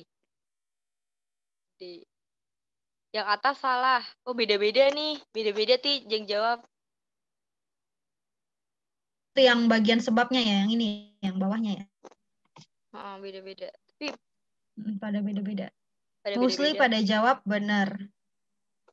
Kak Sandriana jawab benar gitu. Oke, Paling teman-teman, pertama tadi. mari kita lanjutkan ke penjelasannya. Seperti ini ya. Frekuensi getaran gempa bumi vulkanik itu memang jauh lebih tinggi daripada frekuensi gempa bumi tektonik. Alasannya karena dapur magma hanya memiliki satu jalan keluar, sehingga frekuensi getarannya itu jauh lebih tinggi dibandingkan frekuensi gempa bumi tektonik. Terus kalau misalnya gempa bumi tektonik gimana, Kak? Nah, gempa bumi tektonik itu dia bisa menyebar. Jadi nanti di hiposentrum itu adalah bagian dari gempa bumi di mana patahan itu terjadi. Jadi itu tuh di bawah tanah. Nah, jadi ini hiposentrum di sini nih, aku gambar sedikit ya. Dia akan naik ke atas. Di sini, frekuensinya tuh di sini. Tapi nanti di sini di bawah dia akan nyebar. Bentuknya bulat-bulat gini biasanya. Sampai jauh gitu. Jadi frekuensi getarannya jauh lebih rendah. Makin ke sana makin kecil gitu. Tidak setinggi gempa bumi vulkanik. Sedangkan kalau gempa bumi vulkanik dia itu begini. Dia hanya ini nih kan magma ini mendorong ke atas. Ketika dia mendorong dia akan terdapat yang namanya getaran. Getarannya itu akan mendorong keluar hanya melalui satu jalur. Jadi kalau ini kan dia bisa nyebar gitu ke sini, ke sono gitu. Jadi nggak terlalu besar frekuensi getarannya. Sedangkan kalau ini, lihatlah, seperti itulah dia. Hanya keluar dari satu jalur. Lalu kekuatan gempa bumi vulkanik memang lebih kecil. Ini alasannya karena kalau gempa bumi vulkanik itu tidak berdasarkan daripada patahan lempeng. Sedangkan gempa bumi tektonik itu berdasarkan dari patahan lempeng. Gitu. Jadi jawabannya yang A. D. Mereka berhubungan. Oh iya, ding ya. Iya, betul lah. Iya. Tuh, ditulis sama Kak Sandriana bahwa vulkanik itu lebih besar frekuensinya daripada tektonik, tapi kekuatannya vulkanik lebih kecil daripada tektonik. Nah, frekuensi itu adalah getaran tiap 1 detik. Gitu. Yang menyebabkan getaran tiap 1 detik itu jauh lebih besar karena keluar saja. Gitu. Dia tidak bisa tuh melenceng ke kanan, kiri. Jadi dia ya udah keluar di situ. Ibarat kata kayak kalian masuk mall. Di mall itu tiba-tiba terjadi kebakaran. Kalian harus keluar. Nah, yang dibuka itu cuma satu pintu. Nah, kira-kira kayak gitu tuh kekuatan ngedorong keluar. Gitu ya. Beda kalau misalnya kalian keluar mall, mallnya kebakaran, tapi pintu yang dibuka banyak. Nah, nanti kayak gini. Gitu. Paham ya? Sudah paham semuanya? Kalau sudah paham? Oke. Paham, Kak. Ada nanya tuh. Apa? Kok A? Pertanyaannya Kok kayak gimana? A, Kak, bukannya B ya? Karena nggak berhubungan gitu. Ini berhubungan teman-teman yang menyebabkan dia berhubungan. Gini deh, makanya tadi aku bilang aku nggak terlalu suka kan soal sebab akibat. Karena gini, kita pasti bingung milih dia itu berhubungan atau enggak. Kalau gini nih, ini bisa dijadiin satu kalimat. Frekuensi getaran gempa bumi vulkanik jauh lebih tinggi daripada frekuensi gempa bumi tektonik. Tapi kekuatan gempa bumi vulkanik biasanya lebih kecil daripada gempa bumi tektonik. Jadi ada hubungan kan antara mereka berdua? Sorry, aku mau nanya Ya deh. kan? Tanya aja. Tanya aja, Chat. Aku masih bingung nih. Soalnya kan yang di pikiran aku itu kalau getaran gempa bumi vulkanik berarti kayak tadi kata kakak bilang dari gunung cuman ada satu sumber doang. Berarti dia semakin jauh dari gunungnya semakin kecil dong frekuensinya. Kebalikannya kalau tektonik misalnya di daerah aku gempa nih tektonik. Nah di daerah kakak juga gempa tektonik berarti sama aja kekuatannya. Frekuensinya. Aku masih bingung di situ sih Kak, soalnya kalau vulkanik kan berarti dia satu sumber doang kan, berarti kayak misalnya di Krakatau ada gempa bumi gitu kan vulkanik. Nah, kalau di daerah aku di sini nggak kena kan, jadi semakin berkurang frekuensinya. Mas bingungnya di situ sih. Oke, jadi gini, sama seperti yang tadi, contoh yang paling mudah adalah contoh mall kebakaran, kalian di dalam. Ketika kalian keluar dari mall, gini ya, ketika kalian keluar dari mall atau teman-teman keluar dari mall melalui satu jalur saja, sedangkan pintu yang lain ditutup, itu pasti akan lebih membludak di situ. Sehingga getaran di situ pasti jauh lebih keras. Nah, kalau gempa bumi tektonik, dia itu di sini nih. Dia bentuknya lingkaran seperti ini, ya kan? Asalnya dari hipocentrum. Dia frekuensinya itu dia bisa ke segala arah selama si lingkaran ini itu ada. Hal itulah yang menyebabkan kenapa frekuensi dari gempa bumi tektonik jauh lebih kecil dibandingkan frekuensi getaran gempa bumi vulkanik. Sampai sini Cece udah ngerti atau masih bingung? Kalau masih bingung nggak apa-apa, nanti aku jelasin ulang sampai benar-benar ngerti. Coba. Oke, Kak. Tuh.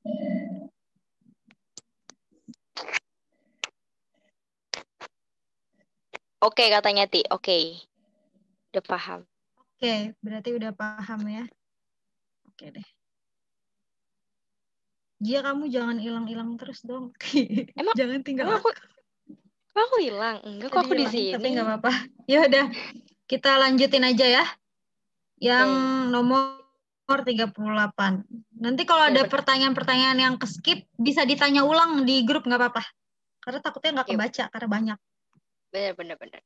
Oke, nomor 38 ya sekarang. Beberapa bagian wilayah di Indonesia yang merupakan pulau-pulau kecil ditengarai dengan tingkat perekonomian masyarakat yang relatif rendah. Ini pernyataan pertama. Menurut kalian ini benar atau salah, guys? Coba di kolom chat. Betul. Oke, Reski paling cepat ya kalau pertanyaan seperti ini. Benar. Oke, benar. Oke, benar. Terus pernyataan kedua nih. Kayaknya suka pertanyaan sebab akibat. Iya deh. Iya, makanya dia paling cepat terus. Pertama terus. Terus kalau pertanyaan. Kita lemes kalau ada pertanyaan kayak gini. Aduh. Oke, terus kalau emang betul sekali. Kalau pernyataan kedua, di pulau-pulau kecil tersebut ditengarai dengan basis perekonomian pertanian tanaman pangan. Apakah pernyataan dua itu benar? Gimana tuh, guys? Coba tuh teman-teman, benar apa salah? Reski lagi yang jawab? Enggak. Reski kalah sama Dinda. Sorry ya, Reski. Oke, kalah cepet. Ayo Dinda, kalahkan Reski. Salah karena perekonomian nelayan. Gimana tuh? Gimana tuh? Oke, jadi aku jelasin ya. Jadi di pernyataan satu itu benar. Beberapa bagian wilayah di Indonesia yang merupakan pulau-pulau kecil itu ditengarai dengan tingkat perekonomian masyarakat yang relatif rendah. Itu benar karena kan dia pulau-pulau kecil. Itu kan sangat identik ya kita dengan pulau-pulau gitu yang karena perairan kita juga yang sangat luas gitu, dan memang masyarakat yang ada di situ dominan adalah seorang nelayan gitu, di mana memang perekonomiannya relatif rendah gitu. Jadi pernyataan yang kedua itu salah karena pulau-pulau kecil tadi itu basis perekonomiannya bukan pertanian tanaman pangan, melainkan perikanan atau nelayan gitu. Gitu ya, gengs. Jadi ditengarai itu apa sih, Kak? Ditengarai itu kayak ditandai. Ditandai. Diduga Kak Sandiana bilang diduga. Gitu, guys. Jadi jawabannya yang C, benar salah. Yeay, benar salah. C, mana gambar. Oke, ini dia. Oke, lanjut ke nomor aku 39. Kita main cepet nih. Aduh. Oke, baik. Lanjut 39. Keseimbangan pantai dapat terjadi apabila aliran sungai yang masuk ke perairan laut mendesak air laut dan menahan gelombang. Dari pernyataan satu dulu, benar atau salah? Kita lihat. Apakah sudah ada yang menjawab? Coba tuh, Kak Jia bisa tolong jawab. Reski nih, Betul. Reski jawab pertama nih, betul gitu. Tapi ada Gak tahu, Kak. Oke, gak kata tahu, Dania Kak, gak tuh, tahu. jujur tuh. Dania jujur. Jujur gak tahu. Bagus. Gak apa-apa. Kita belajar sama-sama. Oke, baik. Lalu nomor 39. Pantai yang seimbang dicirikan oleh tidak adanya erosi oleh gelombang dan arus laut. Betul atau salah?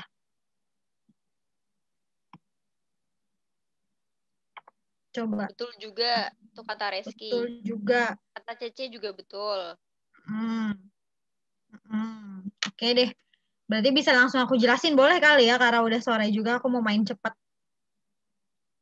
Teman-teman, kita harus tahu dulu, keseimbangan pantai itu dapat terjadi akibat adanya atau seimbangnya unsur biotik dan abiotik. Jadi ibarat kata kalau komponen biotiknya seimbang, kalau komponen biotik dan abiotiknya seimbang, maka terjadilah yang namanya keseimbangan pantai. Gitu. Jadi yang pernyataan satu ini sebenarnya tidak sama sekali berhubungan dengan si keseimbangan pantai itu sendiri. Jadi yang A ini, yang pertama ini salah. Kalau salah aku kasih gambar bintang ya. Kalau benar itu yang love itu. Yang cinta. Sebab pantai yang seimbang dicirikan oleh tidak adanya erosi oleh gelombang dan arus laut. Salah, karena pantai yang seimbang dicirikan oleh seimbangnya unsur biotik dan unsur abiotik. Jadi seperti mikroorganisme plankton yang ada di dalam laut itu seimbang jumlahnya dengan air laut itu sendiri atau dengan kehidupan yang menunjangnya. Contohnya kayak nggak ada sampah atau tidak tercemar lautnya. Nah, itu baru dikatakan pantai yang seimbang. Bukan karena tidak adanya erosi dan gelombang serta arus laut. Sampai sini paham atau ada yang mau ditanyakan? Jawabannya adalah yang E, teman-teman yang betul. Coba Jia bantu aku. Ada yang mau bertanya nggak tuh? Nggak ada, udah paham. Ada udah paham. Enggak? Ada yang mau nanya dulu nggak atau ada yang mau menyanggah dulu? Oh, gitu katanya. Paham, Aman, Kak? Oke. Okay. Kalimat favorit Upin Ipin. Baik. Kalau begitu kita lanjutin langsung ke nomor 40. Karena sudah mau selesai nih. Dikit lagi guys, tenang aja guys. Sabar guys, sabar. Jangan. Sabar guys. Jadi seperti itu teman-teman. Kalau pantai yang seimbang dicirikan oleh tidak adanya. Bukan tidak. Oke, Jia nomor 40 silakan. Itu Elvira nanya tuh, Elvira. Apa nanya apa dia? Ini tuh tanya. Jadi kalau keseimbangan pantai sudah pasti biotik dan abiotiknya seimbang ya, Kak? Ya, betul sekali. Jadi keseimbangan antara dua unsur itu sudah menunjukkan bahwa pantai itu adalah pantai yang seimbang. Dicirikan pantainya bersih, air lautnya jernih. Paham ya? Guys. Mari kita lanjut ke nomor 40. Nomor 40. Oke, langsung aja ya biar cepat. Sungai-sungai besar mengalir melewati berbagai bentang lahan yang luas seperti Sungai Siak di Riau, Bengawan Solo di Jawa, dan Mahakam di Kalimantan Timur yang bermuara ke laut, mampu membentuk delta yang besar.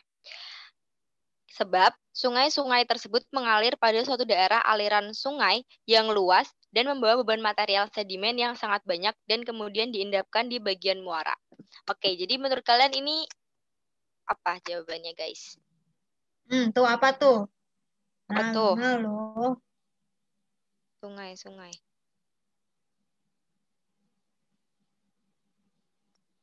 Betul. Ada nggak nih yang mau bantuin jawab? Betul katanya. Betul berhubungan. Iya ya, bener. Ya, pinter semua udahan nih, udah keren semua.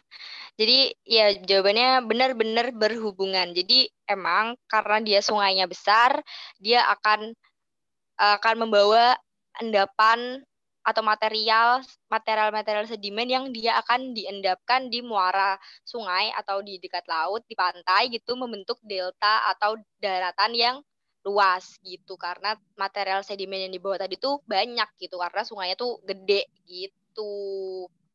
gitu guys ya. Udah lucu belum? Oke. Oke, baik kita Udah lanjut. ya. Lanjut ya. Tapi ada yang mau nanya dulu nggak nih bentar? Oh ya, boleh nanya dulu nih kalau belum ngeh. Oke, 40 baik. apakah aku ketinggalan? 40 A. A salah. Sayang. A. Karena tadi Nih, karena aku sungai gambar besar deh. itu iya. Sungai besar dia itu membawa material gitu. Oke. Aku lanjutin ya, nomor 41. Kubah kars dapat terbentuk oleh proses pelarutan batu gamping. Benar atau salah? Benar atau salah? Coba Ji, bantuin Ji. Yes, benar-benar berhubungan. Benar. Benar. Maaf. Oke, baik. Aku jawab pertanyaan Sahda dulu, kita pasti selesaiin kok. Kalau misalnya mampu, kalau nggak mampu sampai 5.40 mungkin diudahin. Nanti sisanya kita bahas di Discord ya. Yap, betul. Oke, baik. Lanjut aja ya. Jadi kubah kars itu teman-teman, kalau teman-teman nggak tahu dia bentukannya begini nih. Ngeng. Nah, ini di sini biasanya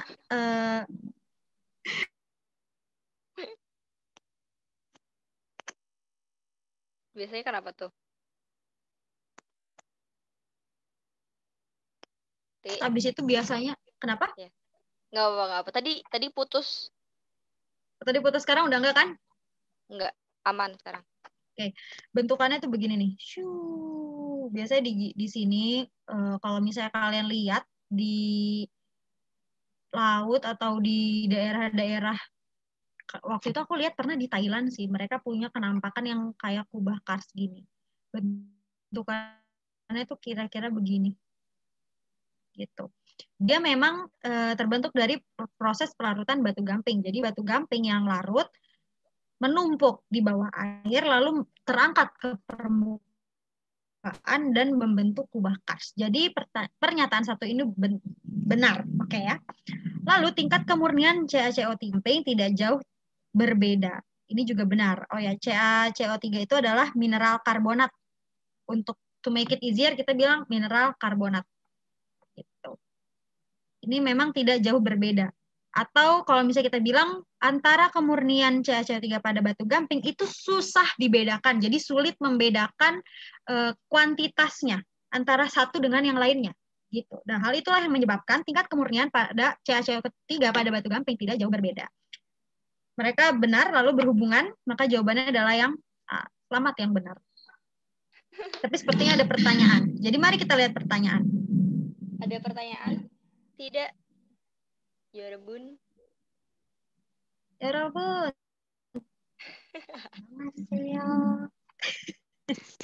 Ya udah kita lanjut aja Jia, kita gas nih. Nomor 43. 42, aku 42. Oh yang 42, sorry.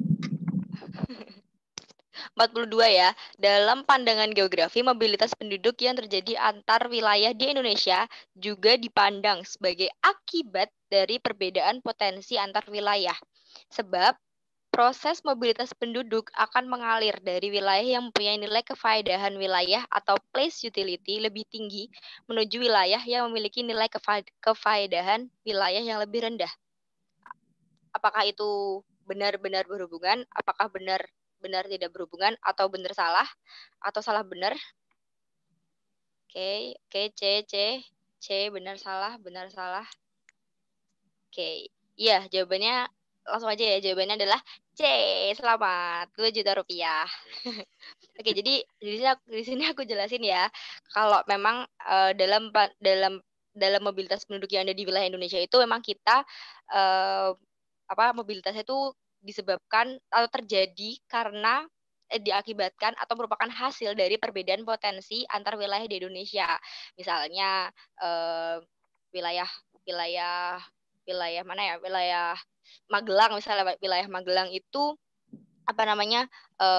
pertanian pertanian padi gitu. Terus nanti di Semarang itu nanti perikanan, banyak nelayan gitu-gitu. Nanti akhirnya di situ akan terjadi mobilitas penduduk gitu, dan akan terjadi interaksi gitu ya, mobilitas dan interaksi gitu.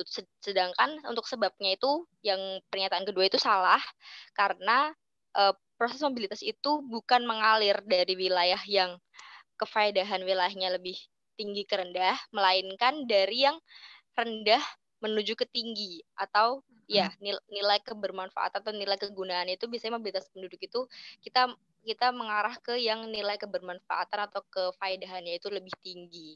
Begitu. Apakah ada yang ingin bertanya untuk nomor 42?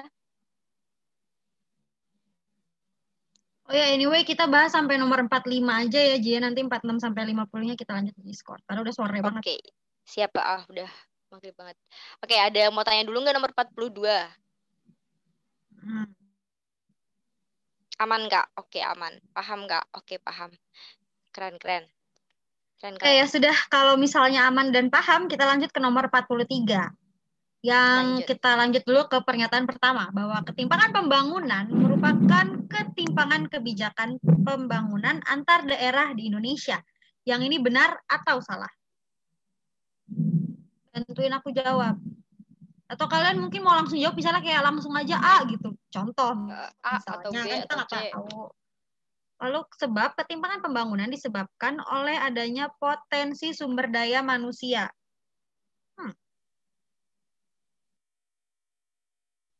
Coba. Ayo guys.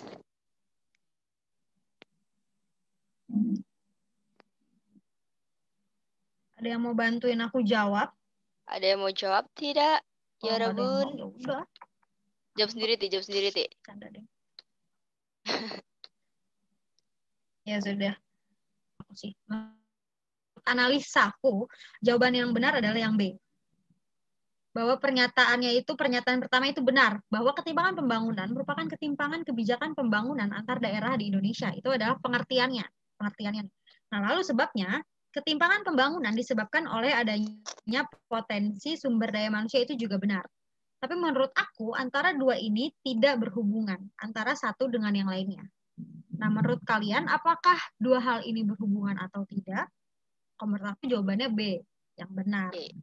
Tapi kalau kalian merasa jawabannya lain, apa? Ya sudah. Ada yang mau ditanya? Kalau tidak ada yang mau bertanya, kita lanjut. Kita lanjut ya. Iya B, Kak. Cece kata Cece, iya B, Kak. Cece setuju nih. Kalian setuju? Oke, bagus. Bagus, sama, Cece, Kak. I stand you. Ya. Ya sudah, lanjut. Nomor 44. Lanjut, Kak. Nomor 44. Kita ke 44. Oke. Satuan bentuk lahan yang mempunyai potensi air bersih tinggi adalah, ayo guys, adalah apa? Apakah 1, 2, 3 dataran aluvial ke pesisiran dan gisik pantai, ataukah dataran kaki dan dataran fluvio gunung api, atau 3 dataran aluvial rawa-rawa, atau yang 4? Atau yang 4 nih, lembah antar gunung api. Nah, tuh teman-teman gimana tuh? 4 aja, Kak. 2 dan 4, Kak. Cemiwiu. Gimana sih bacanya Cemiwiu? Cemiwiu. Correct me if I'm wrong. Nggak tahu, Kak. 24. Oke, 24 ya. Oke, pada jawab 24. Oke, kalau dari kita ini ya, kita analisis ya dari yang nomor 1. Oke, kalau nomor 1, dataran aluvial ke pesisiran dan gisik pantai. Jadi ini kita akan ditanya soal potensi air bersih tinggi nih. Lahan yang punya potensi air bersih tinggi. Apakah aluvial ke pesisiran? Jelas tidak ya, karena ke pesisiran atau di pantai itu dia jelas gitu, airnya tuh asin gitu. Air salinitasnya itu tinggi. Ya, airnya payau, benar ada. Ya benar. Jadi di pesisir itu mereka mengandalkan air hujan gitu untuk air bersihnya gitu. Jadi jelas tidak, potensi air bersihnya tinggi itu tidak gitu. Nomor 2 ini debatable ya. Kita langsung ke nomor 3 dulu. Kalau nomor 3 itu dataran aluvial rawa-rawa. Ini juga tidak, karena dia rawa-rawa itu airnya itu asam ya, tingkat keasamannya itu tinggi gitu. Jadi potensi air bersihnya itu tidak tinggi gitu. Alasannya karena airnya itu tingkat keasamannya itu cukup tinggi, lumayan tinggi gitu. Sedangkan kalau nomor 2 dataran kaki dan dataran fluvio gunung api. Di sini kalau aku sendiri ini cukup debatable karena kayak aku juga nggak gitu paham gitu loh maksudnya dataran kaki dan dataran fluvio gunung api itu gimana. Tapi kalau menurut aku sendiri ini tuh lebih ke eh, gimana ya, gunung api itu di dataran fluvio itu dia mengandung vulkanik apa ya, kayak dia tuh mengandung kayak masih ada eh, abu material vulkanik gitu, material vulkanik yang Jadi masih ada sisa letusan. masih ada sisa letusan, jadi dia masih air bersihnya tuh nggak gitu banyak gitu loh. Dia juga kan biasanya kalau misalnya kita tahu di gunung-gunung api tuh biasanya ada kawah-kawah juga ya, kawah-kawah belerang gitu-gitu. Jadi masih ada kayak kandungan-kandungan yang masih apa ya, tidak bisa lah untuk kita kayak konsumsi gitu. Misalnya potensi air bersihnya tuh nggak setinggi kurang gitu, masih belum apa ya, terfiltrasi gitu kali ya, Ti ya. Oke. Ya udah kalau gitu kita lanjut ke nomor terakhir yang kita bahas di Zoom hari ini. Ya, Karena emang kita harus diburu waktu. Ya, Pertanyaannya adalah, berikut ini merupakan tindakan yang dilakukan pasca bencana. Ingat, kata kuncinya di sini adalah pasca bencana. Nah, kira-kira jawabannya yang mana? Kita analisa satu persatu ya. Yang pertama nih, penentuan ruang evakuasi. Ini apakah harus setelah pasca bencana? Atau gimana? Menurut kalian? Gimana tuh, Uji? Ada yang jawab gimana nggak? Dia jangan kasih tahu dulu jawabannya. Iya. Cucu Biar jawab C. surprise. Cece jawab C. Jawab C. C. C. Terus ada yang jawab iya, pada C 24C. Satu salah, Kak, soalnya masih ditentuin. Kak. Soalnya masih ditentuin. Oh iya, benar. Soalnya masih ditentuin, benar. Penentuan ruang evakuasi itu harusnya ada di bagian mitigasi bencana atau sebelum bencana berlangsung. Jadi kita harus menentukan tempat evakuasi atau tempat pengungsian. Biasanya nanti pokoknya kalau ada bencana kita ngungsinya di sini nih gitu. Direlokasikan semuanya ke sini nih. Nah, itu namanya penentuan ruang evakuasi. Ini masuknya ke mitigasi bencana. Jadi nomor 1 salah. Otomatis kalau nomor 1 salah, pilihan A itu salah. A dan B itu salah. Ya, A dan B salah. Gitu. Terus kita lihat nih, inventarisasi kerusakan bangunan. Inventarisasi itu kayak pengecekan kerusakan bangunan. Ya benar, ini terjadi setelah bencana. Jadi yang ini tuh betul ya, nih betul. Gimana sih caranya? Nah, pokoknya kalau betul disilang gitu deh. Lalu sosialisasi resiko bencana. Ini adalah bagian dari mitigasi bencana. Gitu. Jadi nggak mungkin kan bencana udah gempa nih, misalnya baru disosialisasi, nanti kalau misalnya ada gempa lagi kita harus lari begini-begini. Nggak bisa begitu, saudara-saudara, keburu mati orang. Gitu ya. Nah, yang terakhir, relokasi perumahan warga. Ini pasca bencana. Jadi setelah bencana terjadi, relokasi itu dialihkan atau dipindahkan lokasinya. Kenapa? Karena ini rawan bencana, terus habis itu kerusakannya mungkin sangat-sangat parah. Karena kerusakannya sangat-sangat parah, alhasil rumah warga ini harus direlokasi. Maka jawaban yang paling benar adalah yang C. Karena C itu cinta. C itu cinta. Ya sudah. Berarti udah selesai pembahasan kita pada hari ini. Ada yang mau bicara lagi atau ada yang komen nggak, Ji? Coba Ji lihat, Ji. Enggak, udah aman. Oke, udah aman ya, aman, paham semua. Aku mau stop screen sharing-nya. Karena kita mau foto dulu. Iya. Awas nih, pada keluar foto. Foto. Satu cekrek gitu, satu cekrek. Ya, 1 kali cekrek. Teman-teman, aku minta kalian untuk nyalain kameranya dulu sebelum kita berpisah pada hari ini. Foto. Kenapa sih Ginung senang banget foto? Mohon maaf. Coba Bang Rajan, halo. Masih ada di sini nggak? Masih, tenang aja. Nih dia nih. Jangan lupa isi evaluasi ya, teman-temanku. Ayo. Ayo foto cepetan. Udah mau maghrib, mohon maaf. Sabar. Guys, nyalain guys kameranya, guys. Nyalain. Ginung mana, Ginung? Nyalain kameranya. Nggak boleh gitu, Ginung. Kamu udah berjam-jam di sini, masa nggak nyalain? Ayo coba, harus ikut foto dong. Yuk, ayo coba. Silahkan Abang bersinar. Aku udah siap. 1, 2, 3. 1, 2, 3. 1, 2, 3. Dah. Udah. Ya udah. Makasih. Teman-teman, Makasih ya, makasih ya guys. udah hadir di kelas hari ini. Kurang lebihnya nanti kita akan bahas di Discord dan sama sisa nomornya. Kalian sudah boleh left. Thank you so much.